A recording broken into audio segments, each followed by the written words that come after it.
Good morning. Hope everybody's had a good week. I hope the kids are doing well. I'm sure they're really enjoying going back to school. But we'll all keep praying that there's no second wave here, that all the kids will stay safe at school and teachers as well. So today I just want to share with you from Proverbs 1, verse 7. And it says, "The fear of the Lord is the beginning of knowledge. Fools despise wisdom and instruction." And the first 7 verses here kind of sets up the whole the whole book of Proverbs, wisdom and how obtaining wisdom and whose wisdom do we need. And just going off that first line, the fear of the Lord is the beginning of knowledge.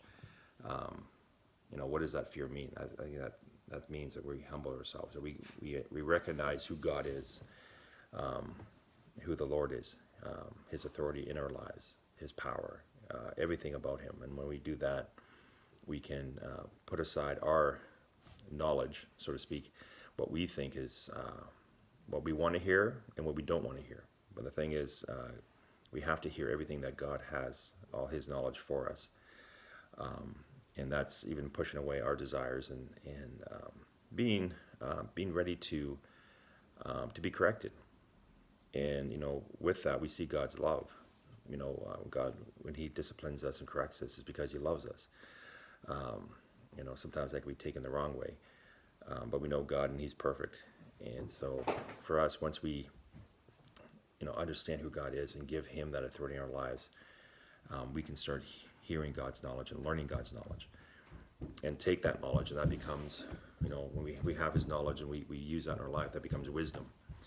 And we know we're so easily corrupted by what we think is knowledge. So it's so important for us to keep ourselves humble and keeping God first in our lives, and He's the only authority. And listening to that authority and listening to that knowledge and applying that knowledge in our lives and using that wisdom to guide us in our lives. Well, that's my dog here. Sorry, the animals are going crazy this morning. So that's the beginning of knowledge, is when we have that mindset and that heart, our heart in line with God. But the last line here, fools despise wisdom and instruction. And I think sometimes we all can be fools. The times that we don't want to hear the wisdom of God's wisdom from others that are telling us what maybe we're doing things we shouldn't, or we should be doing things that we're not. And we want to be careful that I think each day we have this battle and this fight that we can we give into ourselves, and we get tired, or they go, and I've heard this from many people, it's so much easier just to let go and just do whatever I want, and the stress is gone.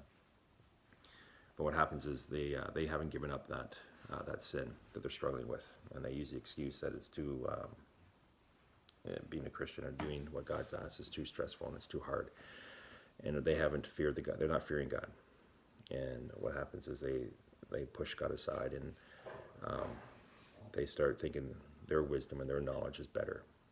And so for us, we want to make sure that we're not being fools, that we're not not listening to God, not giving that knowledge its weight, and putting our own knowledge in. And sometimes our knowledge is just ignoring what God's saying, ignoring what others are saying, ignoring what we should be doing in our lives, and going on our own way, thinking that we can navigate ourselves through life. But we know we're going to be crashing on the rocks pretty soon. So for us, it just, for us each day before we get up, after we get up, obviously not before we get up, but when you wake up in the morning, set some time aside and give it to God, and get our hearts and minds in Him, with Him, because we're so easily persuade or convince ourselves of doing what we want. That sinful nature that we have is always pushing us to go against God, is always trying to drive us away from God. And so it's so important that we do open up and breathe the knowledge each day, and to pray, and to talk to God, and to give everything to Him. Pray to Him, tell Him everything, and be honest with Him. Because once we stop fearing God, that's kind of the red flag, knowing that we are going to be doing what we want and we're going to become fools and start doing our wisdom and what our knowledge, what we think it is. And we know that's going to fail pretty hard.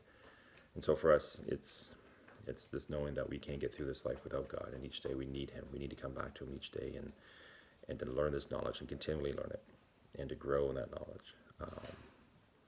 Because the hardest thing for us to sometimes think about is how evil we are and how naturally we want to be opposite to God. And so we have to continually seek God and to bring ourselves towards Him. And so we're thankful that we have Christ that bridged that gap, that we can be with the Father. And so, yeah, some days it's tough. Some days, we get tired. We're not perfect, but I think if we have that, the people around us, the friends that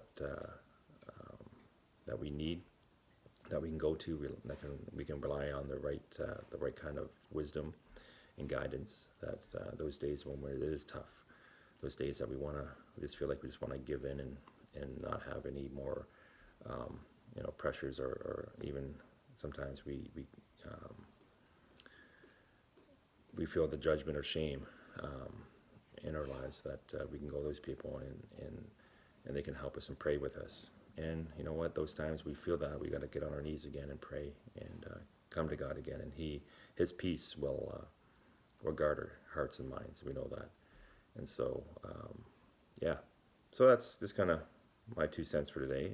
And so I just encourage everybody, you know what, we're going to have tough times, but we're going to make sure that each day we humble ourselves towards God and to help ourselves, right? To have that prayer life, to have that devotion time each day, and to have the people that spend time with us, that they're like-minded as well in God, so that we can hear from many different avenues God's word and His wisdom. So I hope everybody has a good day, and we'll talk to you again next week.